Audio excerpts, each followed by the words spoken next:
civil service institution will deliver service in a way that makes the people realize that we're getting value for our taxes. The third most important thing is that we must then boost the economy such that we can grow jobs and grow the earnings of our people. When jobs are created and when businesses are booming, then there will be more taxes, and then our tax to GDP ratio will continue. And then the last of all is that we must reorient our people and get them to understand that paying taxes is not just an obligation, but it is a way for them to create a sustainable way for their children to be able to have a better nation than the one they live in.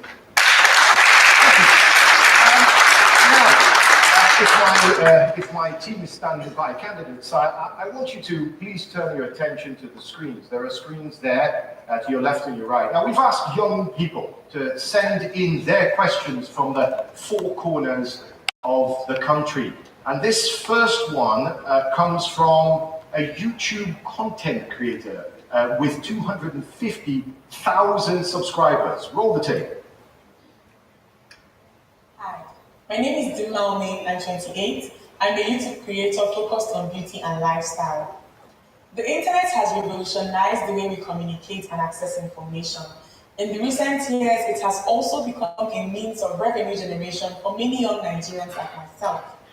However, many people in this country still have no access to the internet.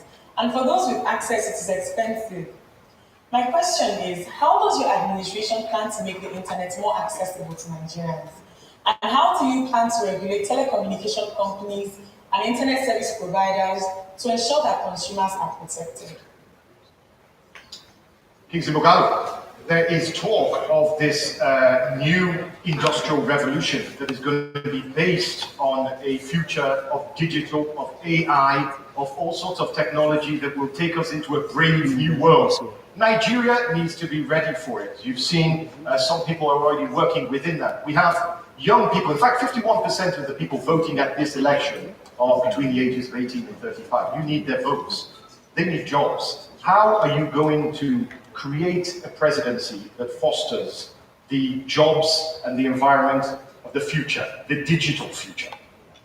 The focus of my presidency in terms of moving the Nigerian economy away from oil is going to be a focus on innovation.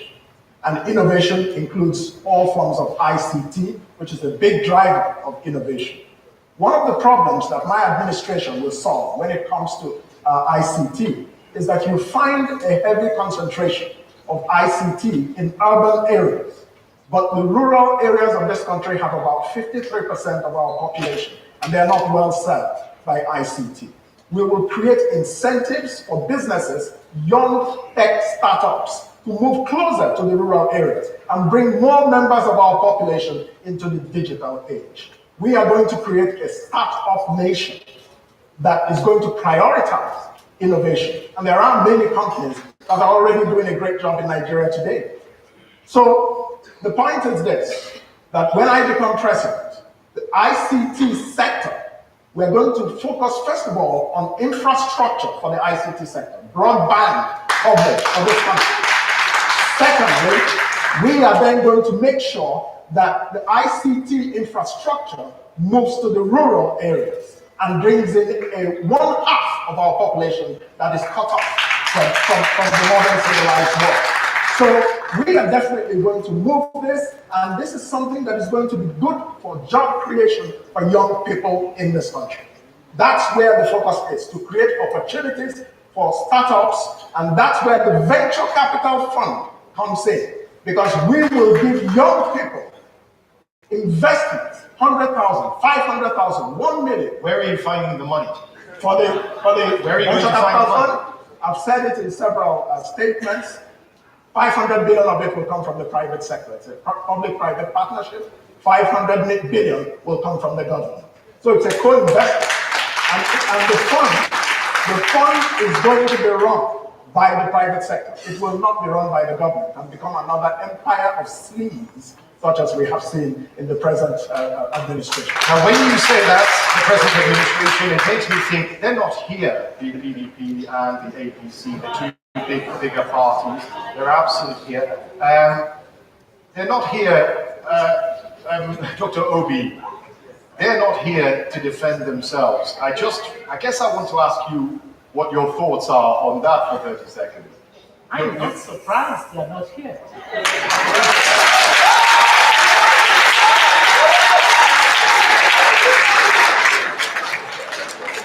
They have just simply announced their exit from the government.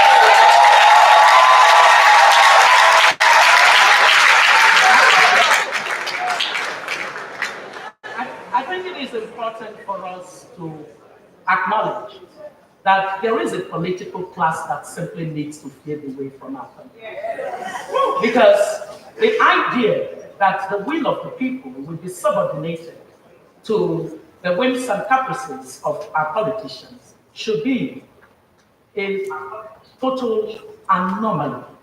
And today, as we in this country focus on the ideas, competitive ideas that would develop our country, if the two dominant parties cared about the Nigerian people, they would come here in order to have a contest of ideas on how we would fix Nigeria.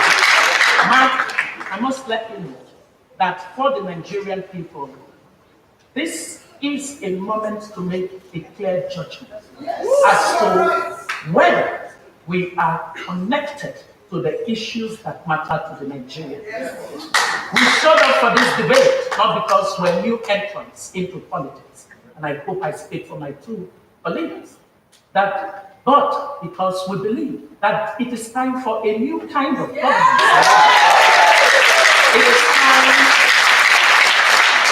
It is time for the citizens of this country to take complete charge of the destiny of Nigeria.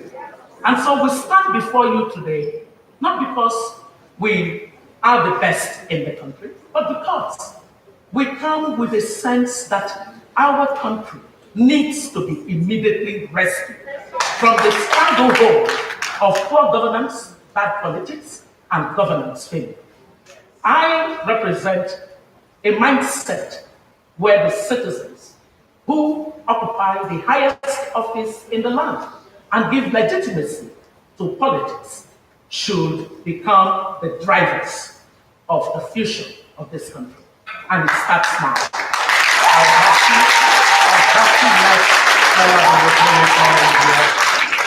Sarah, you're here, they're not. What does that say? Well, it says that the future is here. That's what it says. And that all things have passed away. And I must say something to you, and Mark, and to the people of this nation. Pride always comes before a fall. And every time you believe that you have no need to tell the people what it is that you're going to do, it means that you are not there to serve them in the first place. You were going to rule over them. And we should not be surprised, for this has been consistent over the last 20 years. We have had 20 years of rulership, and rulers do not explain to their subjects what it is that they're going to do. They don't owe it to them. But I think the greatest deceit that we have in those leaders and make us subjects feel like followers. We are not followers, we are subjects to them. And now it is time to be free. We have had 58 years of independence, but not 58 years of freedom. And now the time has come for us to be free of this bad coin that has two sides that I believe are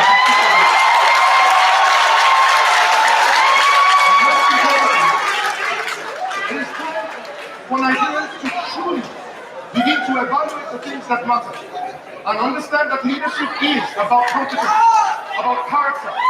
Leadership is truly about people who respect people, people who love the nation, and people who will uphold the law. Now, I believe very strongly that Nigeria has a clear choice to make, and that choice has to be made now. But the evidence of it is here for us to see. It's getting hot in here. It's getting hot in here.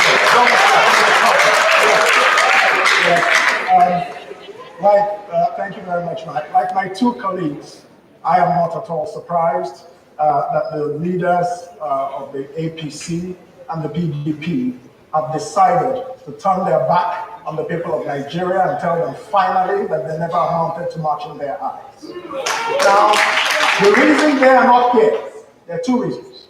One is arrogance. They believe that the people of Nigeria have no voice and no choice. That you will always come back to them. They believe that you cannot move away from them. They believe they've trapped you, they've kept you in bondage. They've kept you in bondage for far too long, and it is now time for us to send them a message. The second reason they are not here is because they cannot answer the question. Very simple, very straightforward. They belong to the old class of recycled politicians who want to come to power with a sense of entitlement, but not a record of performance. They want to come to power with a sense of money and power, but not a record of service to the people of Nigeria. They cannot answer the intricate questions of the economy, the intricate questions of nation building. They cannot answer even the questions of security that some of them rode to power on as former people in uniform. And yet we see our country far less secure than it has ever been. So it is a record of failure on both sides. The APC and the PDP, one is a kettle, one is a pot.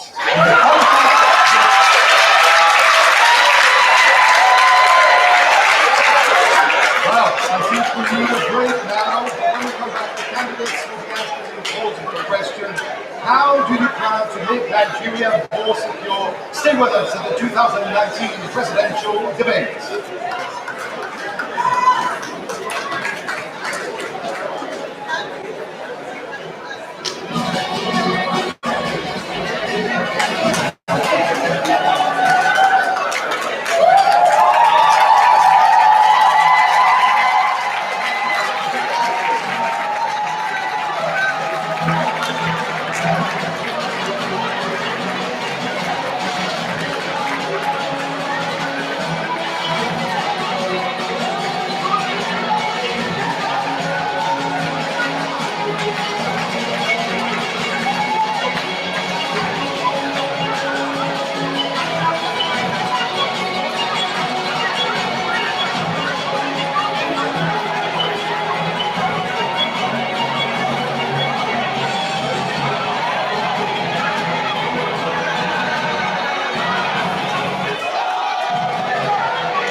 Welcome back to the 2019 presidential debate. We're on all major social media platforms, and look out for the hashtag 2019 debate. Now, open up your newspaper, switch on your TV, open up your laptop, and every week there seems to be a story about security, or should I say insecurity, in Nigeria. We're all familiar with the issues. Boko Haram creating havoc in the northeast. In the middle of the country, herders versus farmers vying for grass and water has led to bloody results. Now, we've seen kidnappings and cultism in some parts of the country, and then there's the agitation of some separatists in the east. Candidates now, as president, you'll be expected to do a lot to improve security. I'm going to go to my left again for 2 minutes to the candidate for the YPP.